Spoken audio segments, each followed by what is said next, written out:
खबर है।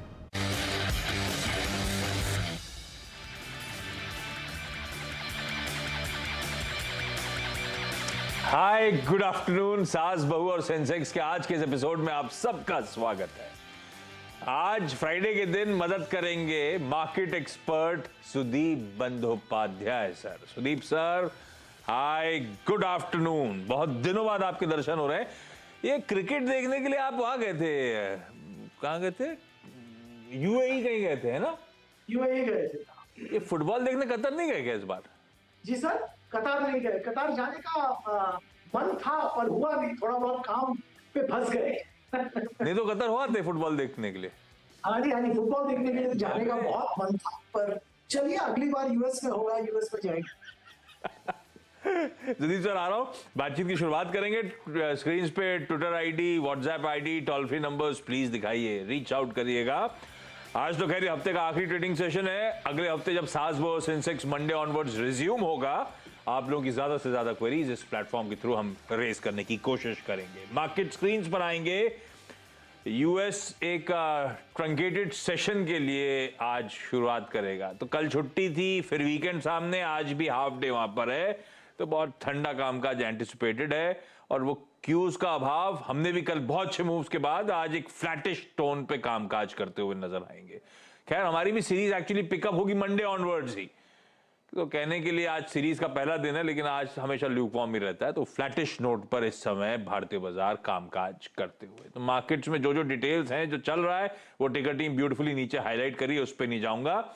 शो का बेसिक प्रॉमिस जो है वो उस पर उतर रहा हूं सीधे। क्वेरी, सवाल जवाब का सिलसिला, और आज काफी सारी क्वेरीज नजर आ रही हैं, तो कोशिश करूंगा ज्यादा से ज्यादा क्वेरीज सॉल्व कर पाऊं। बरेली जाना है, हैदराबाद जाना है, पुणे जाना है, और सब जुड़ चुके हैं, आपको आपकी स्क्रीन पे नजर आएंगे। सबसे पहले बरेली जा रहा हूं, मीनू अग्रवाल आपको आपकी स्क्रीन पे नजर आएंगी। Meenu ma'am, good afternoon. Good afternoon sir.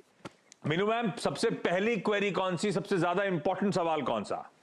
जी, मेरे पास एमसीएक्स के 180 शेयर हैं 1735 पर, और ये मेरे पास कम से कम, मतलब वैसे तो मेरे पास पिछले साल से हैं, लेकिन मैं इस स्टॉक में 4-5 साल से कर रही हूँ ट्रेडिंग, लेकिन अब मेरे पास रखो, मैं लॉन्ग टर्म व्यू जानना चाह रही हूँ इसका। 4-5 साल से एमसीएक्स में आप ट्रेडिंग कर रहे थे। ये वाला जो स्टॉक लिया हुआ है पिछले 1-8 साल से आपके पास पोर्टफोलियो में है, ये क्या ट्रेडिंग वाला मामला फंस गया था इसीलिए लॉन्ग टर्म बना दिया था मीनू मैम? नहीं नहीं नहीं, इसको मैं लॉन्ग टर्म के लिए ही रखना चाह रही थी, लेकिन बीच बीच में थोड़ी सी ट्रेडिंग कर ली थी। ठीक है।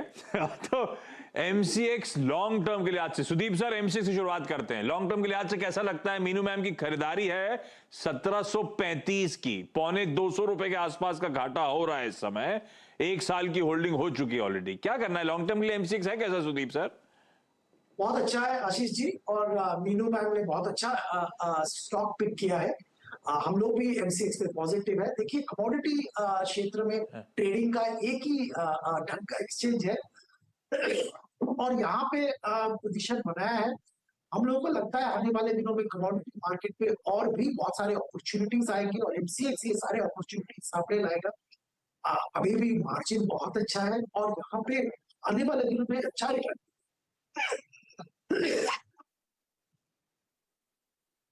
के लिहाज से एमसीएक्स, मीनू मैम कोई घबराने की जरूरत नहीं है। लंबी अवधि के लिए सुदीप सर तो कह रहे हैं बहुत बढ़िया कंपनी है, रखना चाहिए इसको अपने पोर्टफोलियो में। बाकी वो रह गए, आप जो ट्रेडिंग कर लेती, फायदा उठा लेती हैं, अगर आप स्किल्ड हैं उसमें तो वो अपनी जगह, लेकिन लॉन्ग टर्म के लिए अट्रैक्टिव है। हैदराबाद से स्मिता शर्मा जुड़ती हुई। Smita ma'am, good afternoon. Smita ma'am, good afternoon. पहली क्वेरी कौन सी मैम? मेरी पहली क्वेरी है एलआईसी। एक्चुअली मुझे बस जस्ट ऐसे ही स्टार्ट किया था, तो सबसे पहले आईपीओ स्टार्ट हुआ, तो आईपीओ में 15 मिल गए थे मुझे, विच इज रेट इज 904। हाँ। तो बहुत एक्सपेंसिव लिया। उसके बाद मुझे किसी ने बोला कि ये थोड़ा और बढ़ेगा, तो मैंने इसके एवरेज करने के लिए ले लिए थे इसके अलग से 20, तो वो 596 की कॉस्ट पे लिए थे। अभी आई हैव, मतलब मेरे पास 35 हैं, तो मुझे समझ ही नहीं आ रहा इसको निकालूं या क्या करना है। अभी मुझे नहीं समझ आ रहा बिल्कुल। सुदीप सर, हम में से किसी को समझ में नहीं आ रहा है एलआईसी में करना क्या है भाई। ऐसे मार्केट शेयर वगैरह देखो तो बहुत बड़ा मार्केट शेयर है, सब बताते हैं भाई ये लॉन्ग जेस्टेशन का धंधा है, बहुत अट्रैक्टिव स्पेस है, अंडर पेनिट्रेटेड मार्केट है। पहले चल के कहाँ दिया? वो 904 का भाव तो कभी दिखाया ही नहीं जो इशू प्राइस में दिया था। मैंने एक्यूमुलेट कर लिया। मेरी औसतन कॉस्ट जो हो गई है LIC की सुदीप सर, वो 728 रुपए की। मेरी बाइंग से एवरेज आउट करने के बाद भी कहीं नीचे ट्रेड कर रहा है। क्या करना है LIC में? कैसा भविष्य है सर? चलेगा नहीं चलेगा? जी, LIC जरूर चलेगा। अच्छा कंपनी है, जैसे आपने जिक्र किया, दिग्गज कंपनी है, सबसे बड़ा कंपनी है।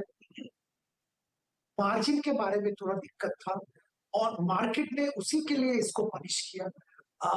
देखिए, ऑनेस्टली कहे अगर, हम सब लोग बुलिश थे। LIC पे जब IPO आया था सब लोग बुलिश थे, सब लोग पॉजिटिव थे। तो आपने भी कोई गलत काम नहीं किया LIC लेके, एवरेज करके भी कोई गलत काम नहीं किया। थोड़ा नजरिया अनफॉर्चुनेटली लंबा थोड़ा रखना पड़ेगा। आप 1 साल प्लस का नजरिया रखिए। हम लोगों को लगता है कि LIC में बहुत अच्छा नतीजा आपको देखने को।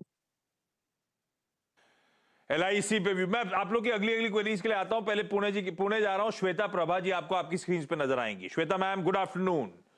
श्वेता मैम, आपने भी कई सारी क्वेरीज भेजी हैं। पहले एफएल इंडिया पे चलते हैं। एफएल इंडिया ले रखा है या लेने का मन है श्वेता मैम? नहीं, मैंने लिया, मैंने इंट्राडे भी किया उसमें, लेकिन अभी मेरे पास जिस रेट पे है तो 1283 आफ्टर ब्रोकरेज, सो तो मुझे थोड़ा लॉस हो रहा है। That is why I want view on this. Shweta ma'am, क्यों लिया था ये? मतलब आपने कहा ट्रेडिंग भी करा है इस पे, ये भी ट्रेडिंग वाला मामला था जो अभी नीचे आ गया तो रोक के रखा है, ऐसा है?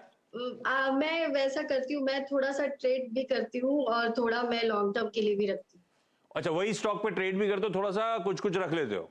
जी। तो ये कैसे डिसाइड करते हो? आप चार्ट्स पढ़ते हो, फंडामेंटल्स देखते हो, या कोई ब्रोकर या कोई? टोटली आप लोगों को फॉलो करती हूँ। प्रकाश गाबा सर हैं और सर हैं, जैसे अभी एनालिस्ट हैं आपके पैनल में, तो बहुत सारे एनालिस्ट हैं, तो जैसे वो लोग गाइड करते हैं उनके हिसाब से ही मैं करती हूँ। और जो भी कंपनी मुझे लगता है कि लॉन्ग टर्म के लिए भी अच्छी है, तो उसके कुछ शेयर्स मैं लॉन्ग टर्म के लिए रखती हूँ, छोड़ देती हूँ, बिल्कुल छूती नहीं हूँ, और कुछ शेयर्स पे ही ट्रेड करती हूँ। ऐसे फायदा हो रहा है स्टॉक मार्केट में?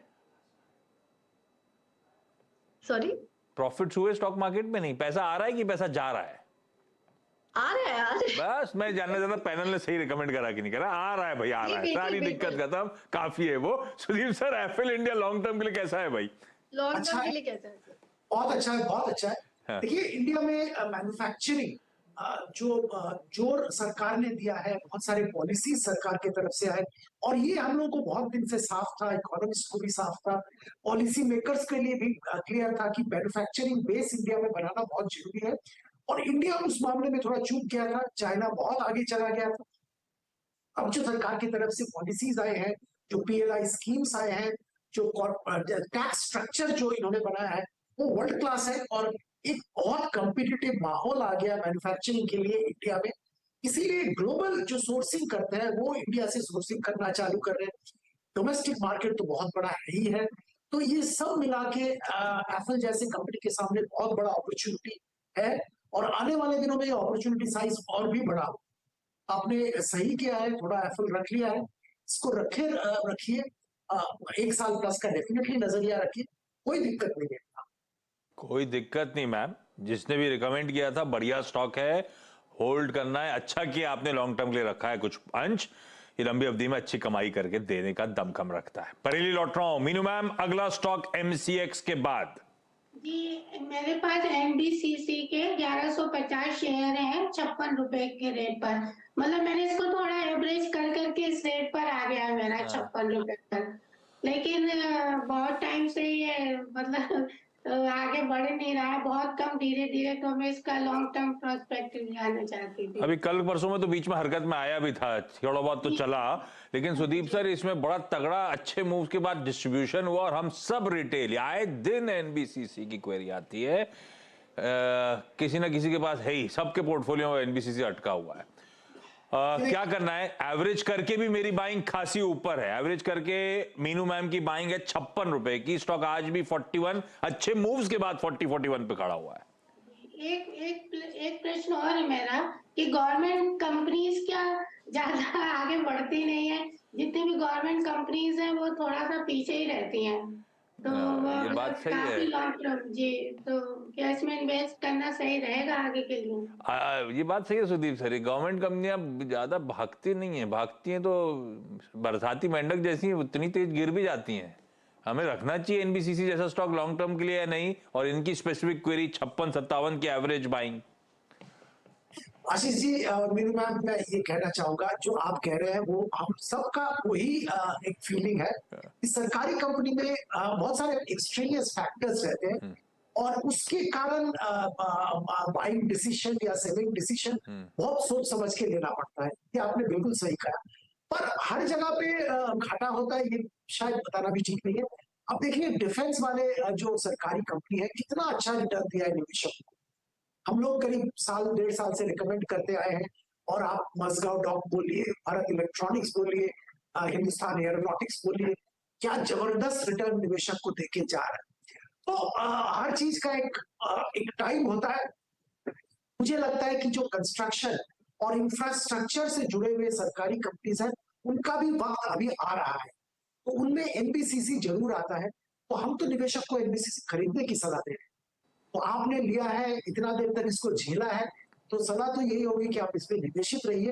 देखिए, प्राइवेट केपेक्स बहुत लंबा हो रहा है, सरकार की तरफ से भी बहुत लंबा केपेक्स होने होने मस्ट है, और 18 महीने में इलेक्शन है, तो जरूर अच्छा करेगा। अच्छा करेगा मैम, नहीं ये बात सही है। डिफेंस वाले सरकारी स्टॉक गजब मूव दिखा। एनबीसीसी वैसे मुझे याद है 3 साल तक back to back top performing stock रहा, उसके बाद जो डिस्ट्रीब्यूशन जो करेक्शन हुआ उसकी कहानी अलग, लेकिन इन लेवल्स पर अब एनबीसीसी पे वो केपेक्स स्पेंड्स के बीच में भरोसा वापस बढ़ रहा है। मीनू मैम, इतना समय रुके हैं, थोड़ा रुक जाते हैं, शायद इसमें एक प्रॉफिटेबल एग्जिट या एटलीस्ट मेरी कॉस्ट मेरे हाथ पे वापस लौटती हुई नजर आ सकती है। स्मिता मैम, अगला सवाल।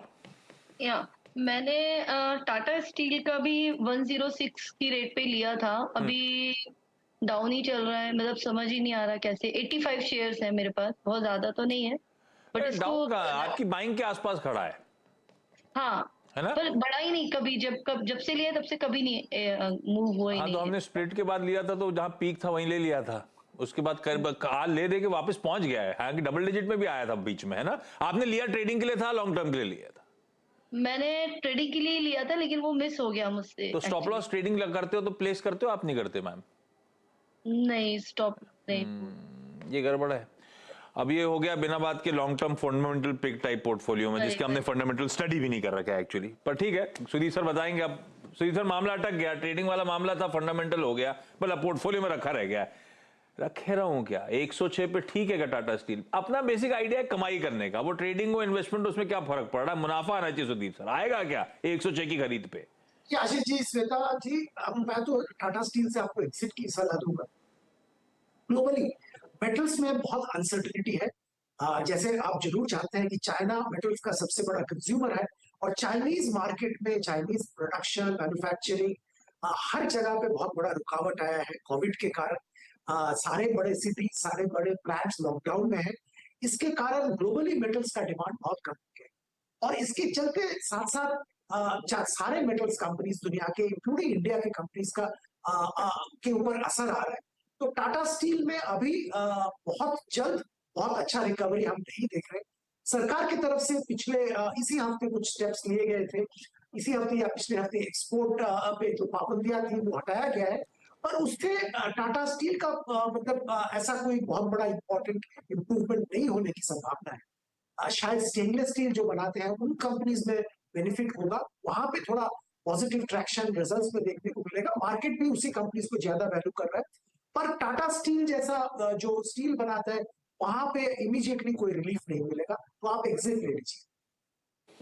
भाई बाकी चाइना के कंसर्न्स बढ़ते ही चले जा रहे हैं, वो कोविड रिलेटेड। अब तो 30,000 के ऊपर कल का रिकॉर्ड हाई आंकड़ा था, और वहां पे अब आया बीच में किसी दिन खबर तो आएगी कि इकोनॉमी को बूस्ट करने के लिए कोई स्टेप्स उठाएंगे, तब स्टील व्हील स्टॉक थोड़े बहुत हरकत में आएंगे, लेकिन कोई दमखम नहीं है फंडामेंटली। तो एग्जिट के मौके ढूंढिएगा मैम इस स्टॉक से। श्वेता मैम, अगला स्टॉक एफएल इंडिया के बाद?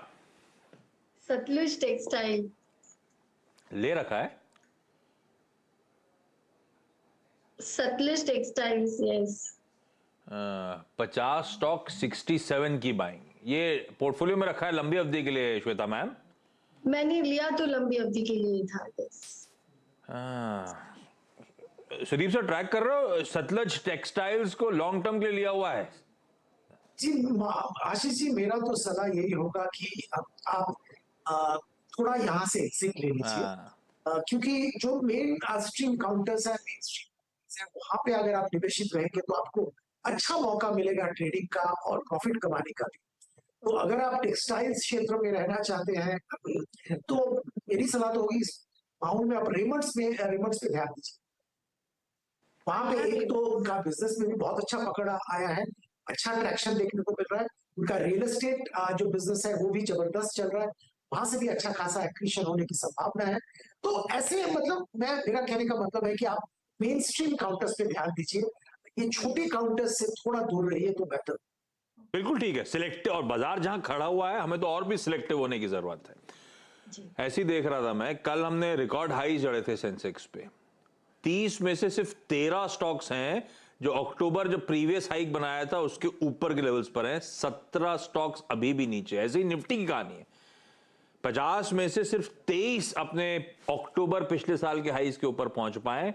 तो बहुत सिलेक्टिवली कुछ हैवी वेट्स के थ्रू इंडेक्सेस मूव कर रहे हैं, ये अक्रॉस द बोर्ड रैली नहीं है। तो हमें बहुत सिलेक्टिव होना है। सतलज टेक्सटाइल से एग्जिट करेंगे, किसी रेमंड जैसे बेहतर फंडामेंटल्स वाले प्लेयर जो सुदीप सर दाव लगाने की कह रहे हैं उसकी तरफ स्विच करना शायद ज्यादा बेहतर रणनीति होगी मैम, बजाय कि उस स्टॉक में वेट करें अपने वापस भाव आने का या गेन्स का। एक ही सवाल और ले सकता हूं। मीनू मैम आप बताइए कौन सा सवाल आखिरी? जी मेरे पास IRCTC के 500 शेयर है, 500 के रेट पर है। असल में मुझे स्प्लिट होके ही मिले थे ये 500 शेयर। हाँ। तो अब ये भी काफी टाइम से एक रेंज में ही घूम रहा है, इसका भी मैं लॉन्ग टर्म प्रोस्पेक्टिव जानना चाहती तो थी। 50% प्रॉफिट तो दे दिया है आपको। तो सवाल बेसिकली है कि अभी बनी रहूं या मुनाफा बांध दूं, ऐसा बोलूं? हाँ नहीं, थोड़ा रहना ही चाहते हैं अभी इस स्टॉक। तो मनी बना रखा है तो सुदीप सर क्या करेंगे फिर? वो बोलेंगे भी तो आप मन बना के बैठे हुए होल्ड करना है सुदीप सर, लेकिन आपका भी मन है क्या होल्ड करने का? IRCTC बाइंग तो ठीक लेवल की है, 500 की है। जी नहीं, ऐसा मन नहीं है। देखिए आशीष जी, सबसे बड़ा मीनू मैम, सबसे बड़ी समस्या इसकी ये है कि जो मल्टीपल में काम कर रहे हैं ना वो बहुत तगड़ा मल्टीपल है। और हाँ, बहुत सारे होप्स है इस कंपनी पे, बहुत सारा डेवलपमेंट है, बहुत सारे चीज पे ये लोग आने वाले हैं। पर अभी भी जो मेन रेवेन्यू स्ट्रीम है वो रेलवे बुकिंग डिपेंडेंट है, और उसके लिए तो एक ऑप्टिमम लेवल पे रीच कर गया है। हाँ, ये कोविड के बाद जो ट्रैवल बढ़ा है उससे भी फायदा हुआ है, बहुत सारे और भी बेनिफिट्स मिले हैं इनको पोस्ट कोविड जो बुकिंग्स में। पर हमारी सलाह तो यही होगी कि आप प्रॉफिट बुक कर लीजिए। और आपने थोड़ी देर पहले एक चीज बहुत अच्छी बताई थी कि सरकारी कंपनीज में प्रॉफिट मिलता नहीं है। आप ये भी ध्यान रखिए, ये सरकारी कंपनी है और आप 50% प्रॉफिट बना चुके हैं। तो ये दो चीज ध्यान में रख के आप डिसीजन लीजिए, यही मैं कहूंगा। मेरी सलाह होगी प्रॉफिट बुक कर लीजिए। भाई सलाह तो प्रॉफिट बुकिंग की है, आपने मन बना रखा है कि होल्ड ही करूंगी, तो आप डिसाइड कर लीजिए मैम करना क्या है आपको। लेकिन हाँ, सरकारी कंपनी के कंसर्न्स आपने बखूबी हाईलाइट करे, तो सुदीप सर सही कह रहे हैं, और यहाँ पे तो 50% के गेन्स आ रहे हैं, शायद बुक करने के मौके। खैर, कॉल आपका। Meenu ma'am, Smita ma'am, Shweta ma'am, thank you so much जुड़ने के लिए, अपनी क्वेरीज रेज करने के लिए। सुदीप सर, मजा आया, बहुत दिनों बाद आप जुड़े, अच्छा लगा, आते रहा करिए sir. Thank you so much आज जुड़ने के लिए। ब्रेक ले रहा हूं, ब्रेक के उस पार एक क्विक मार्केट चेक।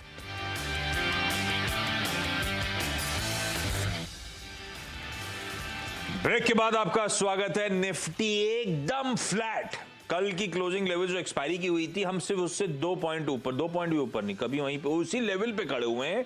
485, 484 की कल की क्लोज थी, 485 पे खड़े हुए हैं। Nifty Sensex flat, bank Nifty भी सुस्त, पर आज की सारी लाइमलाइट हॉक कर रहा है, ये आ गया ब्रॉडर मार्केट्स। इतने दिनों से ब्रॉडर मार्केट्स का under performance, large cap blue chips का आउट परफॉर्मेंस, आज कुछ कैचअप प्ले करने की कोशिश, जब लार्ज कैप्स ठंडे पड़े हुए हैं। मिड कैप स्मॉल कैप्स में बढ़िया आउट परफॉर्मेंस। ब्रेथ आपकी स्क्रीन पर 2 for 1 का रेशियो एडवांसेस के फेवर में, यानी जितने शेयर ट्रेड हो रहे हैं 2/3 हरे निशान में मजबूती के साथ कामकाज कर। ब्रेक लेते, आप ब्रेक लेते तो जाते हुए दिखाते हो बड़ा सा एक वो बुल और बियर की इमेज, उसके साथ छोड़े चले जाइए ब्रेथ में। ब्रेक के उस पार लौटेंगे तो लौटेंगे मिड कैप मंत्र के साथ। नमस्कार।